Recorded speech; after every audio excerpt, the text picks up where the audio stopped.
This is the Economic Club of Florida, a distinguished platform for discussion of the major national issues of the day. On today's program, Sir Craig Reedie, longtime International Olympic Committee member, on the social and economic impact of the Games. The investment works, it works for the community, it works for the country, and ultimately it can work for the world.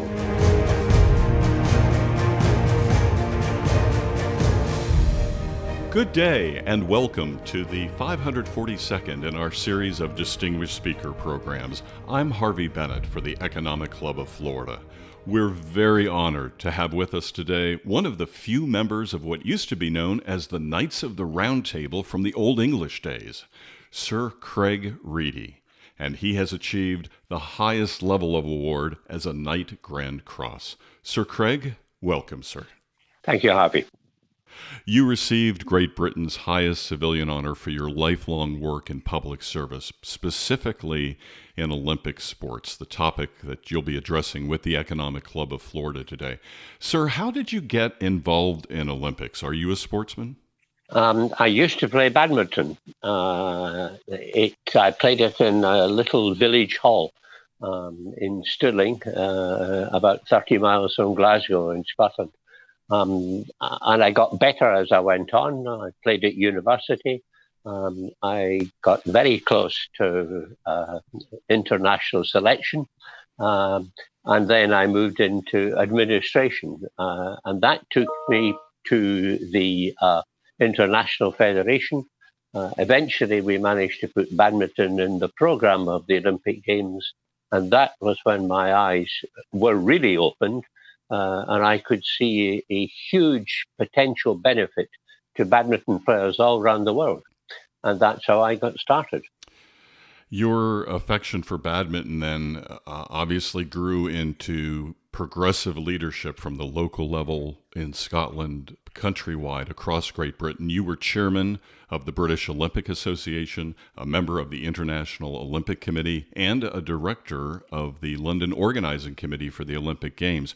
But you also took an interest, sir, in the World Anti-Doping Agency and served as its president at a time when Russia was caught doping its athletes. That must have been a very heady challenge to undertake on your part.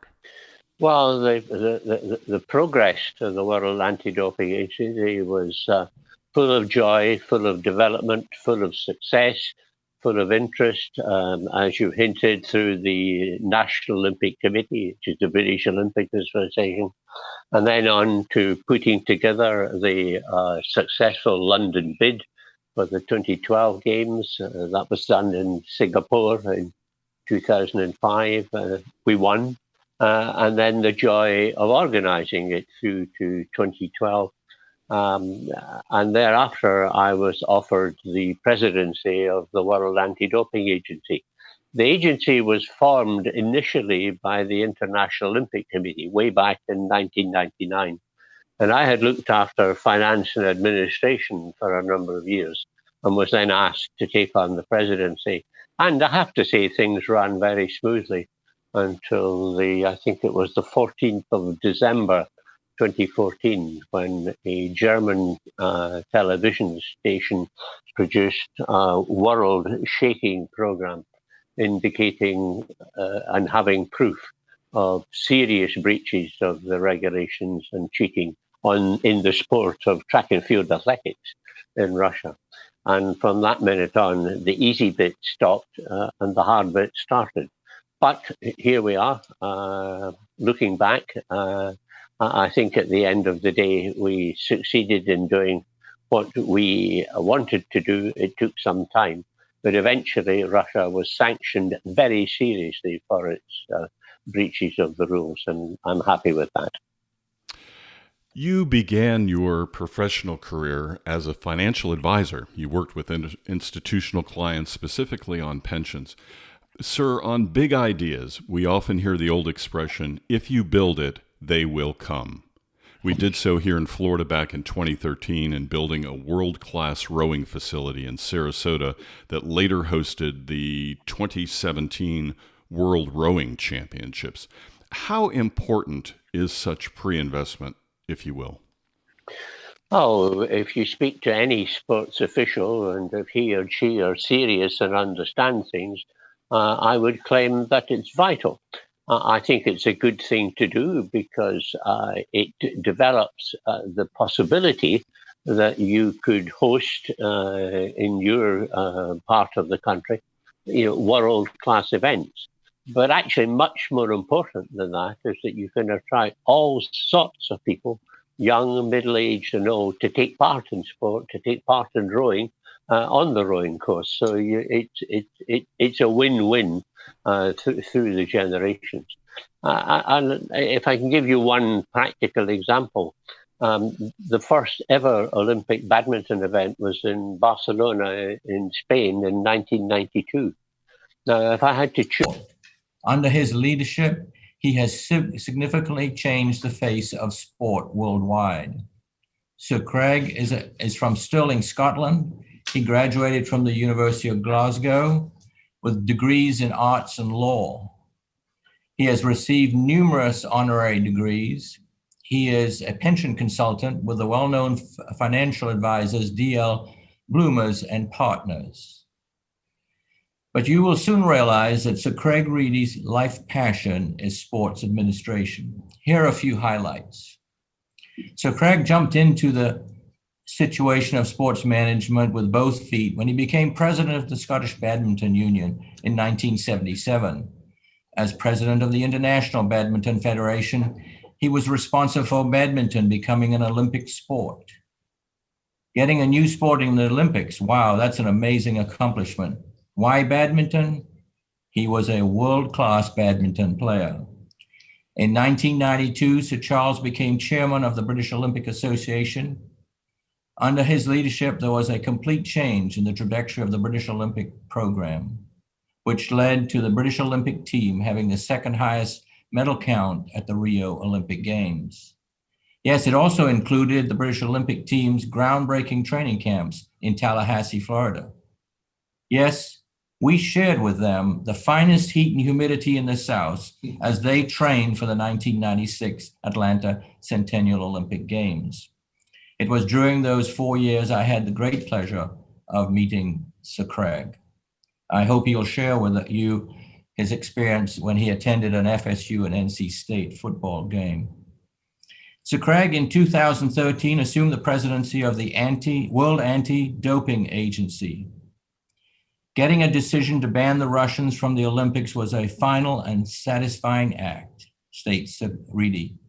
He will provide additional information on that decision.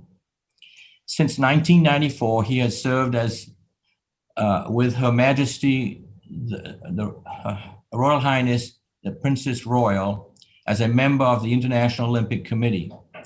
He is now Vice President of the IOC Executive Board. For his outstanding contribution to sport, our speaker was awarded the CBE Order of the British Empire in 1999 and was knighted by Her Majesty the Queen in 2005. He became a Knight Grand Cross in 2019. Now, that's a jolly good show, don't you think? You need to know that Sir Craig chaired the committee that made the final decision to postpone the 2020 Tokyo Games. Will there be a 2021 Tokyo Olympic Games? So let's hear from Sir Craig about this incredible journey organizing Olympic sport. Welcome back to Tallahassee, Craig. Good morning to you all. I hope you can both see and hear me. It's good afternoon in the west of Scotland. It's a beautiful sunny day. It reminds me of my visits to Florida. Christopher, thank you for that generous introduction. Just let me say it's a great pleasure to be back in your company and with the friends that we made in Tallahassee at Florida State.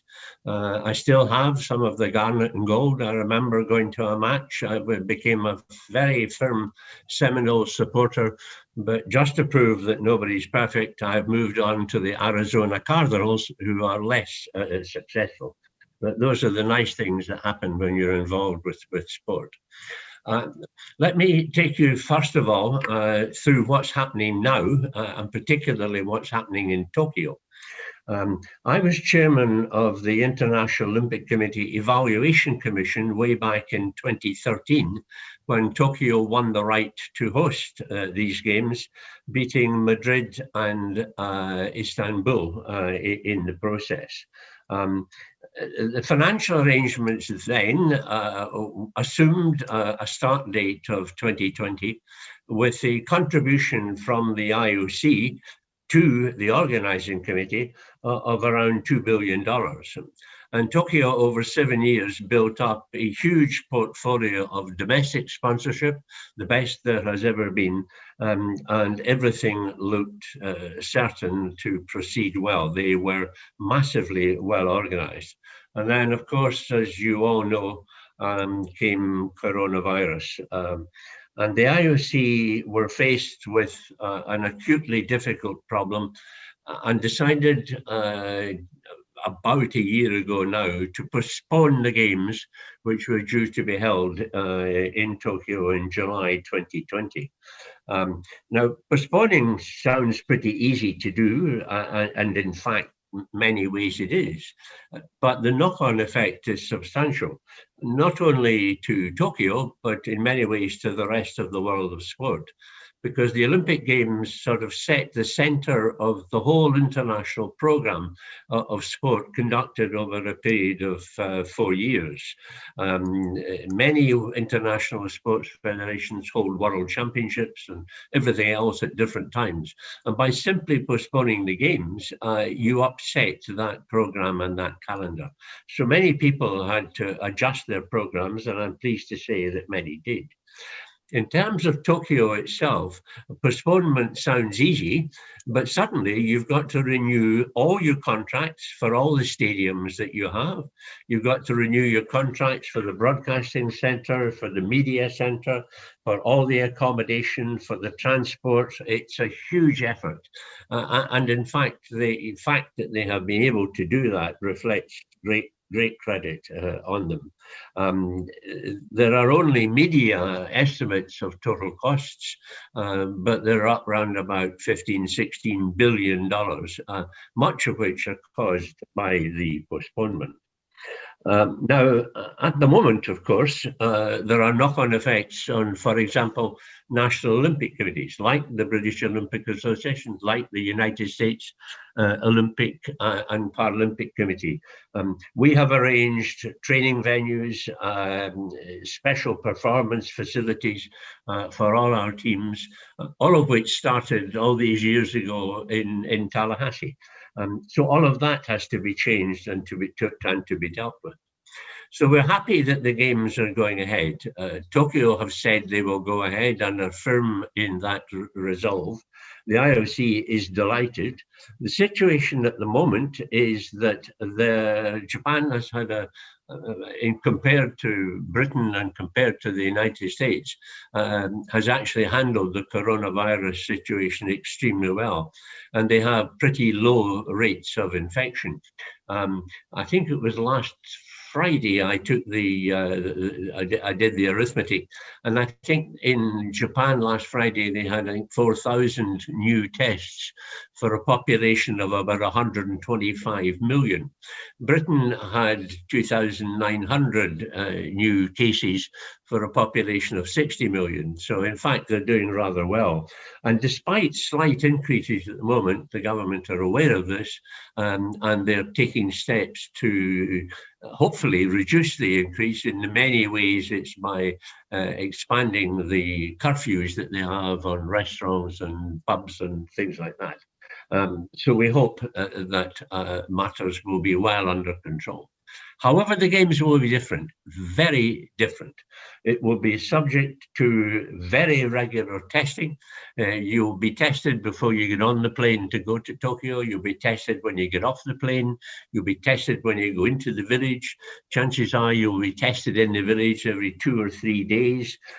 Athletes will travel there, will compete, will then leave and come home. They won't be able to travel around Tokyo. They won't be able to see other events that their fellow teammates athletes are taking part in, all of which is slightly disappointing. But mainly athletes, as I speak to them, they say they would much rather go to these different games than not go to games at all, because many of them have been training for this for at least 2 years, and they're desperate to take part. Problems are, of course, numbers of spectators, no international spectators, and that's understandable because the Tokyo organizers can't control people like that. They are dealing with accredited people. Accredited personnel will be greatly reduced in number. I mean, for example, I had to break the news to my wife, Rosemary, that she would not be coming to Tokyo this year. Japan has a fairly slow rollout of vaccinations. They will not be compulsory for athletes going to the games, but clearly we will be happy if many of them are. In Britain, we do not make a special allowance for our team.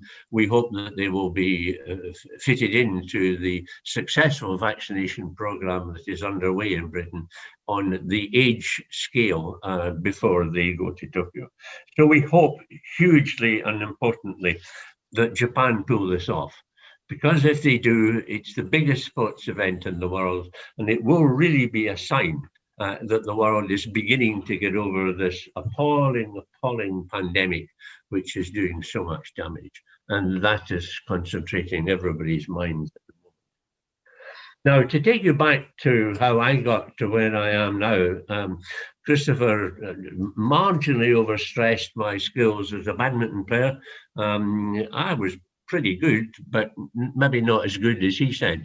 I got very irritated with the Scottish badminton selectors when they refused to pick me once, but with mature reflection, I have to say I think that the selectors were probably right.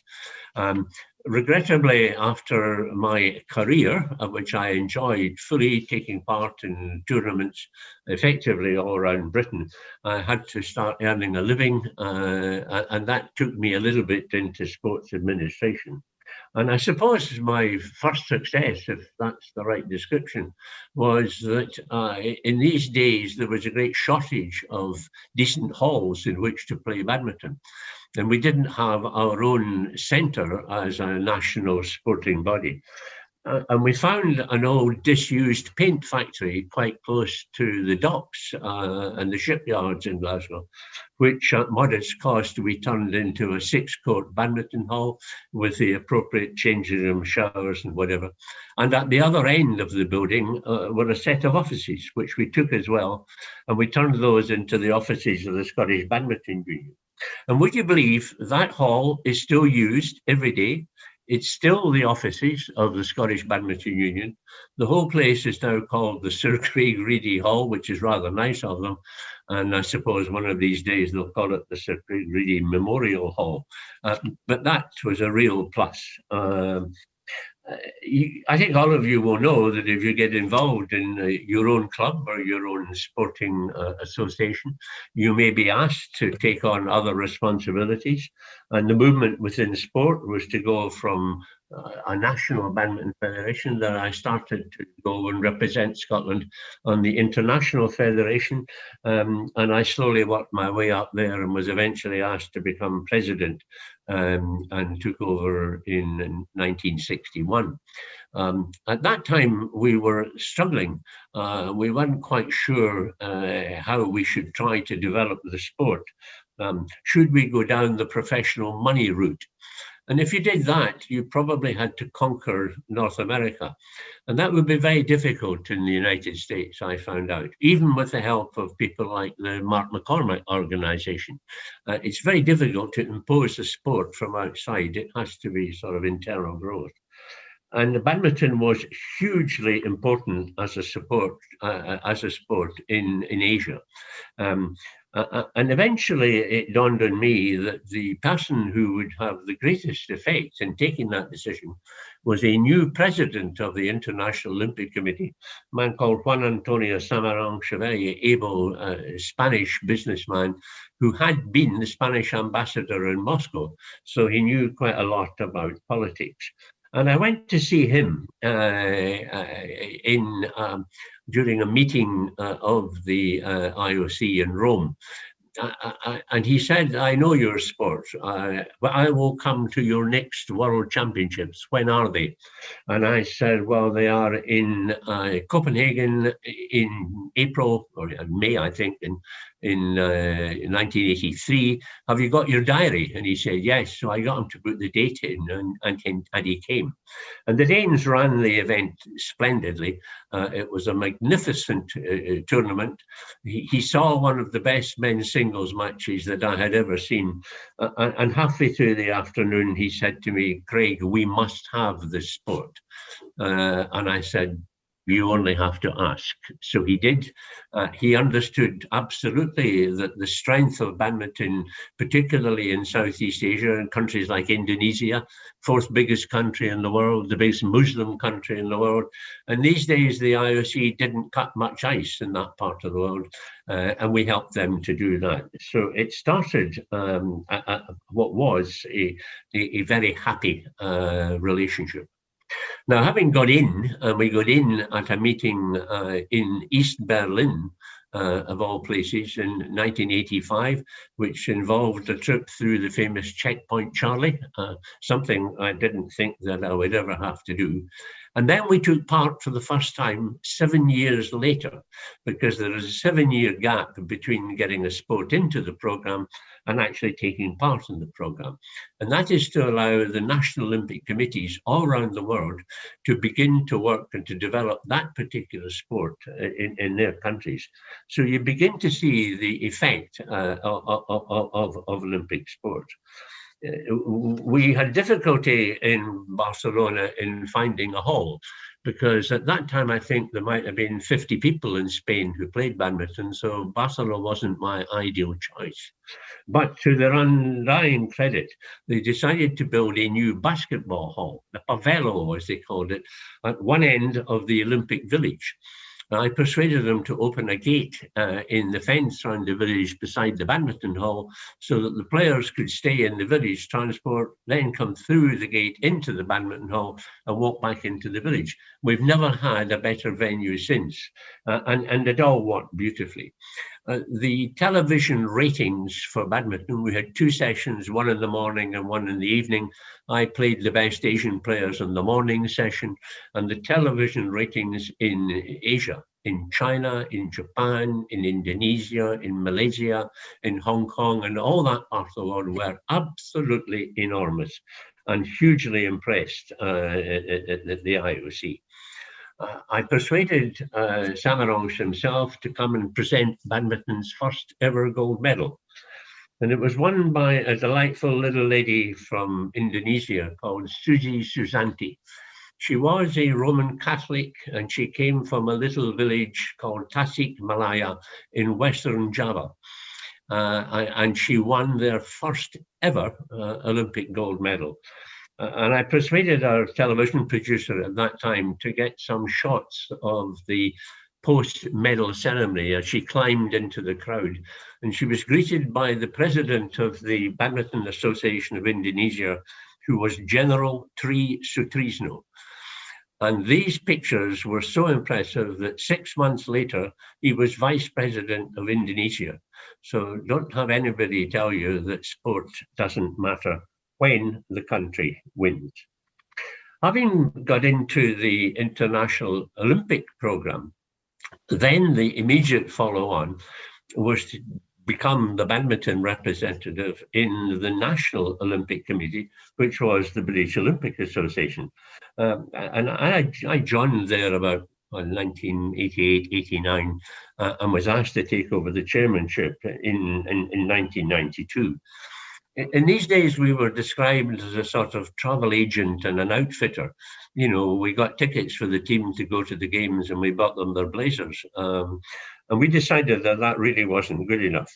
And my expert staff, my secretary, Dick Palmer from Wales, Simon Clegg, assistant secretary, who has happy memories of Tallahassee, and Kevin Hickey, our performance and science director, decided to have a sort of bidding process to see who would like to look after the British team. And this was all within about a radius of cities of 1 hour from Atlanta, where the 96 games would be.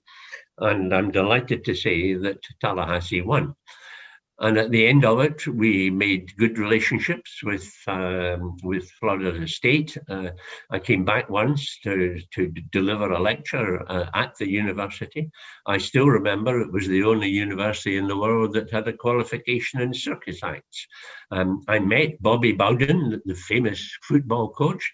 In fact, I've lived off that in the United States for several years. People were impressed that I actually knew Bobby Bowden. And we ended up all on warm days putting our names on the brickyard in the middle of Tallahassee.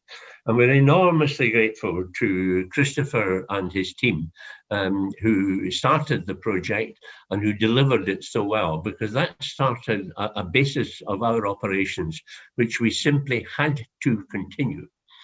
And I suppose in some ways, to cap it all, on the morning of the opening ceremony in Atlanta, we were able to borrow one of Coca-Cola's executive jets, and I brought the Princess Royal down to say thank you to the people who had looked after the team at the training camp, and to say thank you to the good people of Tallahassee. And I suspect her name is still on her brick in the brickyard.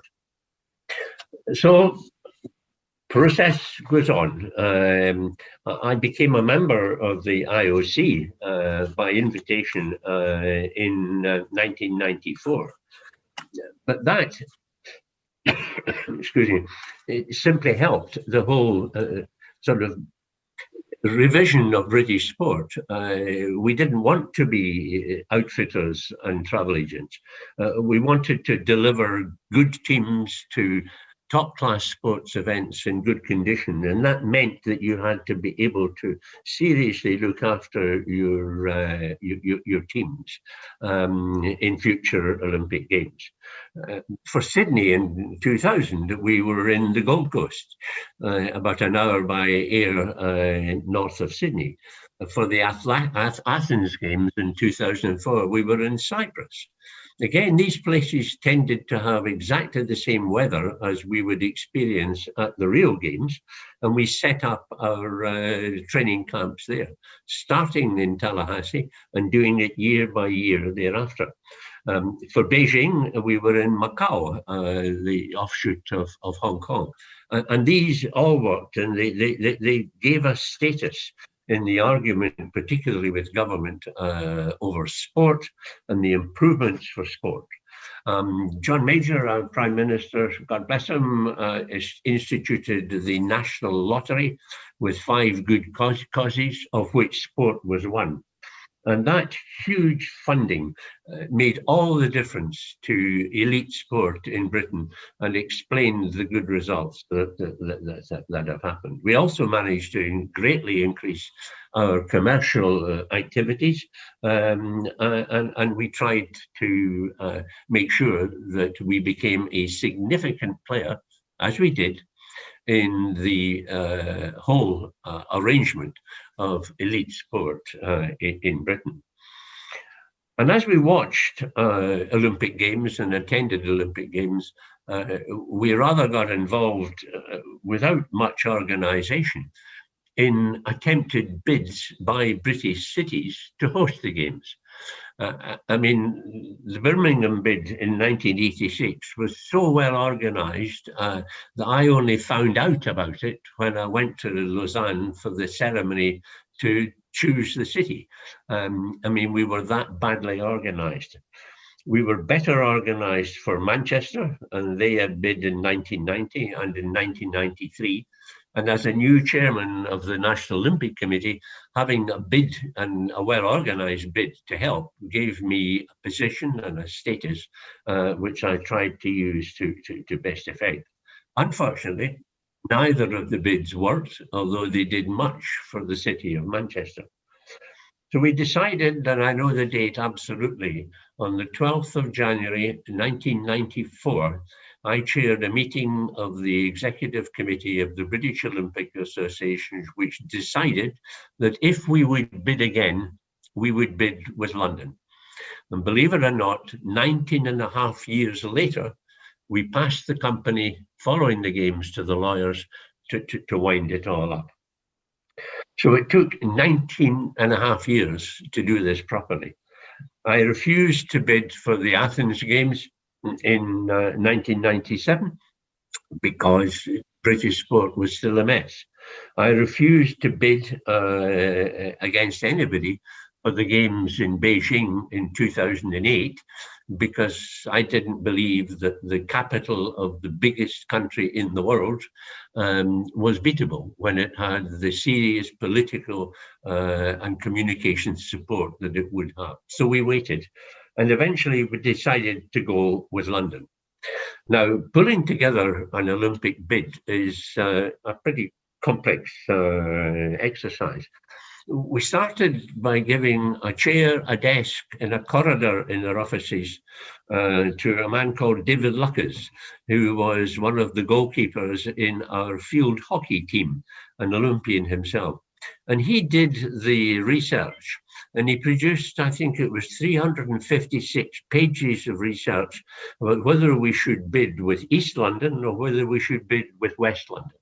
And the assumption was West London would bid properly, would be the best place because we were going to build a brand new stadium at Wembley to take over from the 1948 Games Stadium and the home of football in England. Unfortunately, football managed to screw that up for us because they decided they only wanted football in the stadium and not track and field athletics as well. We managed to persuade Tessa Jowell, who was the Secretary of State for Culture, Media and Sport, that she should come behind the bid. And she, to her great talent, managed to persuade the Prime Minister, Tony Blair, to become involved. And Tony came with us. I think that bid for 2012, which involved Paris, Madrid, New York, Moscow, and ourselves, was the best contest that the IOC ever had. We worked extremely hard. The communications issues were enormous. We ended up with an outstanding presentation on the day. You can't often win a games by a presentation, but you can certainly lose it by a bad presentation. And we produced a really good one. And we eventually won by 4 votes over Paris, much to Paris' disappointment because they regarded themselves as certainties. So now we woke up the following morning and thought, well, I suppose we have to organize the bloody thing now. And we set up a great team. Our chairman was Sebastian Coe, a double Olympic 1500 meter gold medalist. We recruited as our chief executive Paul Dighton, who came to us from Goldman Sachs, having been the head of their European operation. And our deputy chairman was a man called Keith Mills, who invented the Air Miles company, the business where you get credit if you fly on airlines and use your points thereafter. Olympic organizing committees are very funny companies. They double in size each year for 7 years, and they then go out of business. That's not an easy company to manage because we ended up with about 7,000 employees. We also needed to run the games 70,000 volunteers, and we had 256,000 applications. And would you believe we interviewed every one of them at centres all around the country? We chose a whole set of new facilities. We rebuilt, reconstituted a scene of industrial devastation in East London, hugely supported by the new and the first ever elected mayor of London, who, and some people said, was a communist. Ken Livingstone understood absolutely that this was a God-given opportunity to extract large amounts of central government money for his city of London. And he got about £8 billion worth. So that was the Olympic Park with the main stadium, with the village, with the swimming centre, the cycling velodrome, 2 other venues, the management of the All England Tennis Club that persuaded its members that they would run tennis at Wimbledon only 6 weeks after they had held their own normal Wimbledon championships. We used Lord's, the home of World Cricket, for archery. We used the new stadium of Wembley for football, obviously. And would you believe the women's football tournament final was graced by a spectator attendance of 80,203. Who says that we don't promote and help women's sports? We took a big field behind the Greenwich Centre in East London for equestrian and turned that into a magic place. And the new rowing course at Eton Dorney, owned by Eton College, the famous public school in West London, took the rowing events. Now, all of that, plus the effect of the lottery money for each of the national governing bodies, therefore the sports, and we persuaded them to change the rules so that money could be paid to the athletes, so they got support for training, for coaching, for medicine, for travel, for practice, and all the rest of it. We ended up 3rd in the medal table, and the games were wonderful, and did more for London, that did more for the country than anything has since, and some would argue before.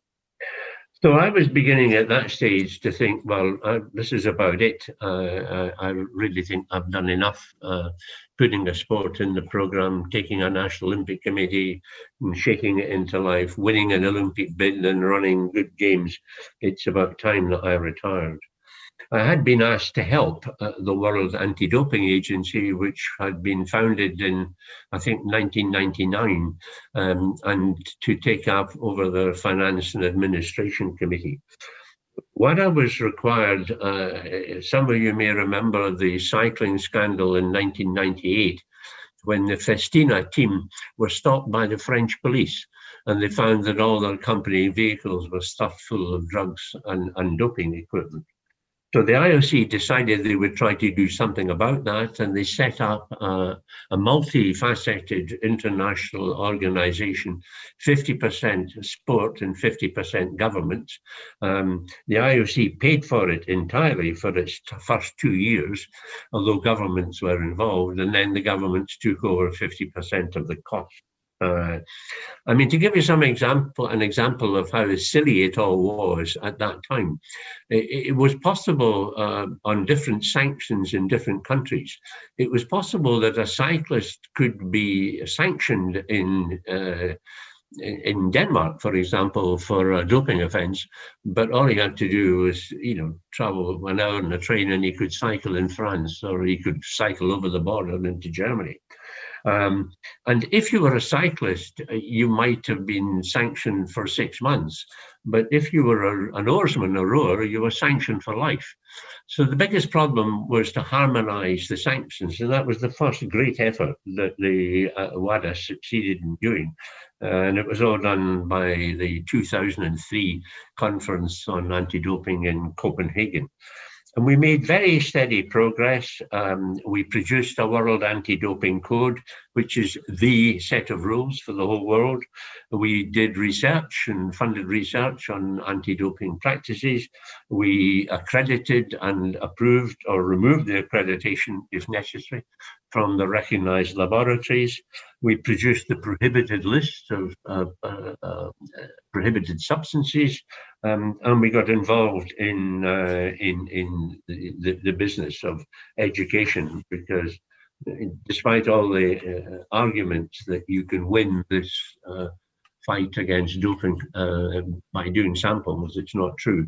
Ultimately, the only way we will win it completely is by educating people not to cheat. And all that went on pretty routinely until December 2014. I think it was either the 12th or the 14th of December.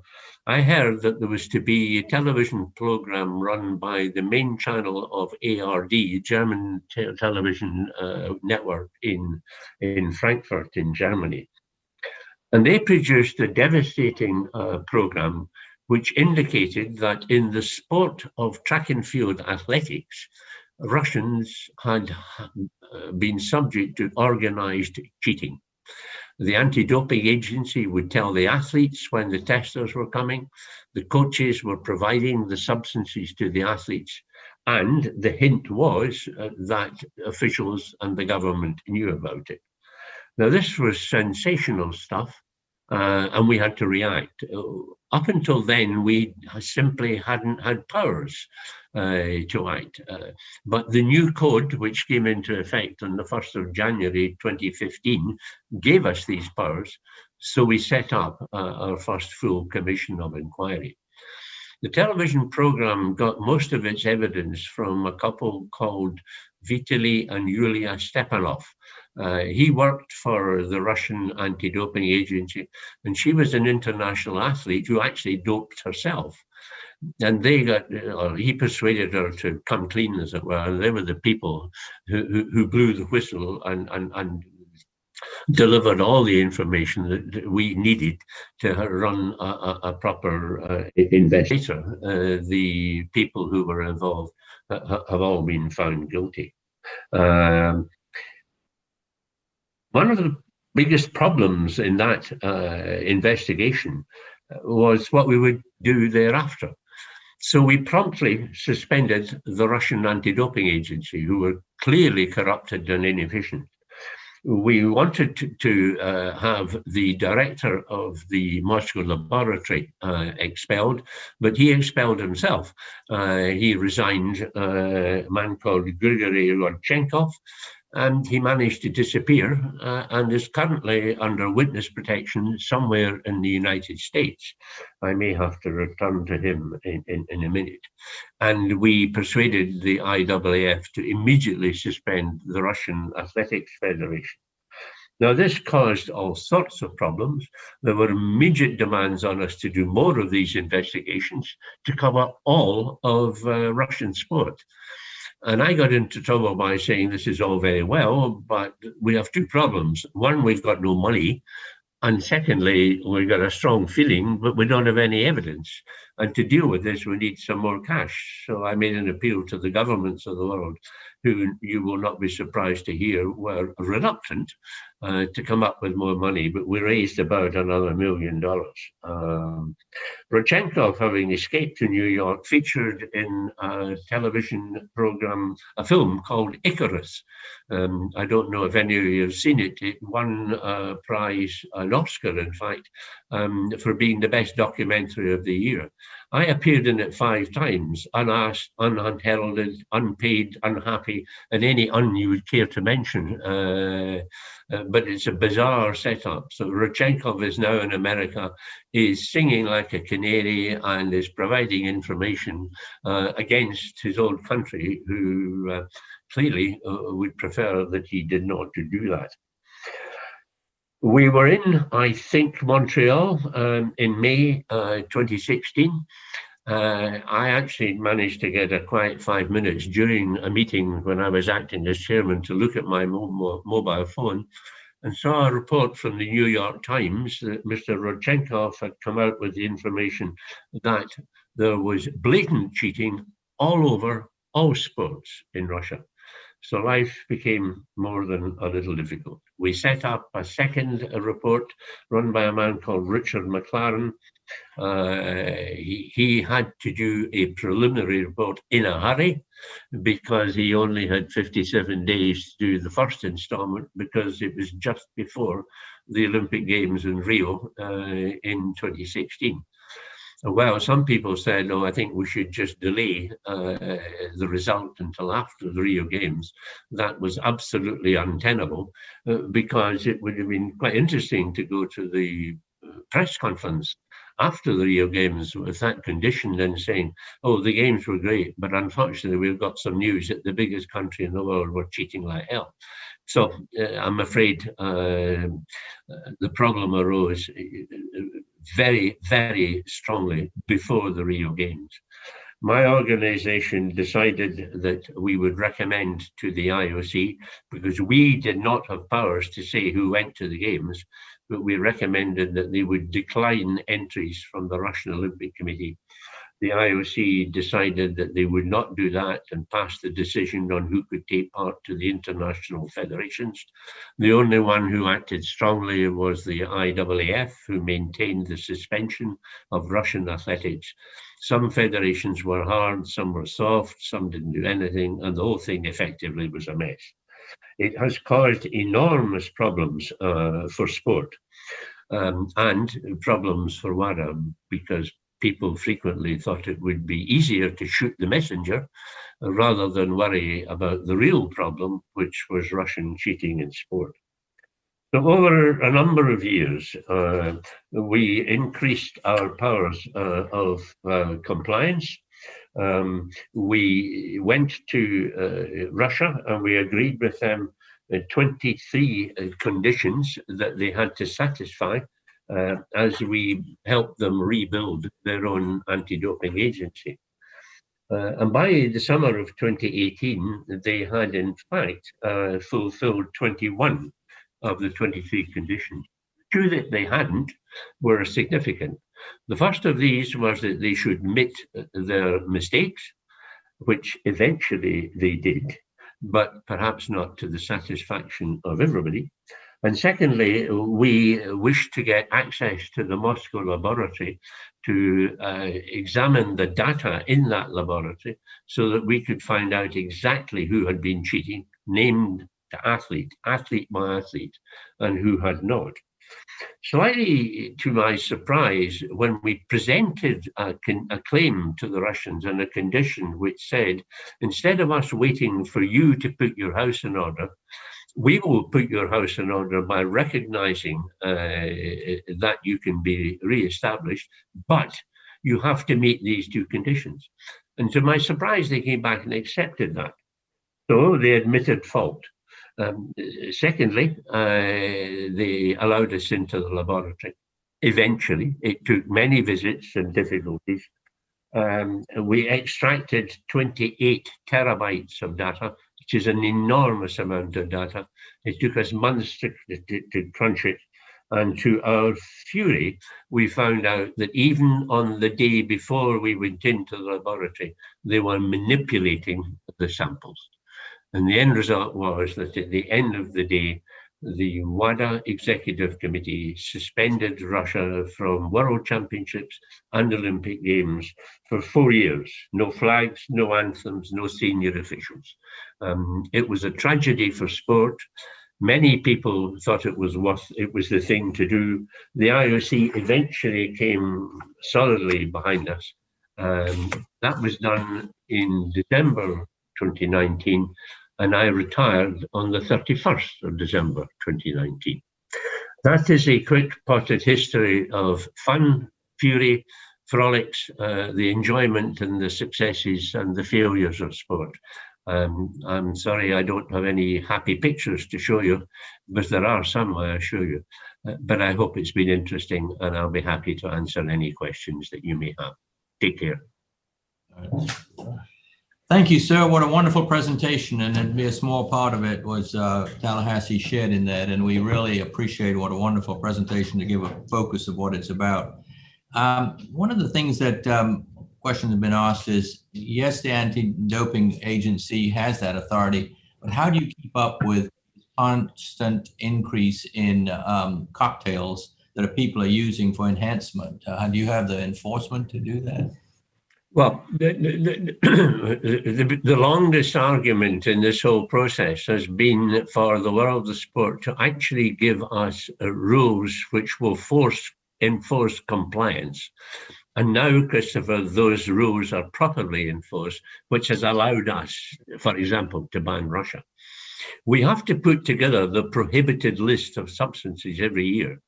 And we look at that very closely. We keep very close relations with the pharmaceutical industry. They tell us what drugs they are working on, what drugs they're bringing to market. We jointly look at what might be used by people who shouldn't use them. And we can either put them on the list or not. This is a sensitive area because no drug company wants to be known as producing the drugs that will make you either run faster or hit the ball further or whatever. But that's as much as we can do. I'm not claiming that we've got all of the answers all of the time. We have much better intelligence too. We know what people are taking because we are told. So we're much better at it than we are before. But a very smart scientist is quite hard to detect. One of the things that you obviously knew about is that's new sports in the Olympics. And I can understand skateboarding, yes. Sport climbing, yes. Surfing, yes. Breakdancing, an Olympic sport. In the University of Florida down here, they call that gatoring. Yeah, well, I thought that one might come up. We decided to, in the IOC, just after our current president, Thomas Bach, was elected, to produce a strategic program called Agenda 2020. It's now so old that it's called Agenda 2020 +5. But part of that was to allow organizing committees to come to us and suggest that they would bring in, maybe once only, new sports. And it's actually caused all sorts of difficulties. We thought Japan would come to us with one, which was likely to be baseball, because it's a huge sport in Japan. Instead of baseball, they came with 5. So we ended up with 5 new sports, relatively small numbers in Japan. Paris came to us with 3 of the existing Tokyo sports, plus breakdancing. Now, my reaction initially was pretty much yours, until I found out that there are several million kids in France who are involved in breaking, and there are even more, particularly in Asia. And I think it's not entirely unknown in your country as well. So since we are pretty keen to get our television audience reduced from grey-headed people like you and I to youngsters and to get them involved in sport, breaking will appear in Paris. Whether it appears again or not, the first call will be from from Los Angeles in 2028. One of the things that people are hearing is a couple of countries maybe boycotting the Winter Games in China for the various obvious reasons of what they're doing. What are your thoughts on that? Well, I've lived through a little bit of this. I don't think, well, I'm certain the IOC are right, and I agree with them absolutely, that boycotts of athletes don't work. They are convenient for politicians to argue that they should be enforced, but they don't work. And the best example that I have is, of course, Moscow in 1980, when America didn't come to the games because the Russians had invaded Afghanistan. 9 years later, the Russians were still in Afghanistan. So the only people who lost out were the American Olympic team, most of whom, to my knowledge, are still furious. As far as we were concerned, our government, run by Margaret Thatcher, didn't want us to go. In fact, I think the Equestrian Federation decided it wouldn't go, but everybody else went. And I remember speaking to a man called David Gray, who was the secretary of the International Tennis Federation, and he was pushing tennis in the program. And he got huge credit from his Russian media colleagues, who thought that a definition of freedom was really that you could come to Moscow and take part in the games when your government said you shouldn't. So that rather reinforced the freedom that we enjoyed then and still enjoy in our country. They don't work. We understand that. We're not a government.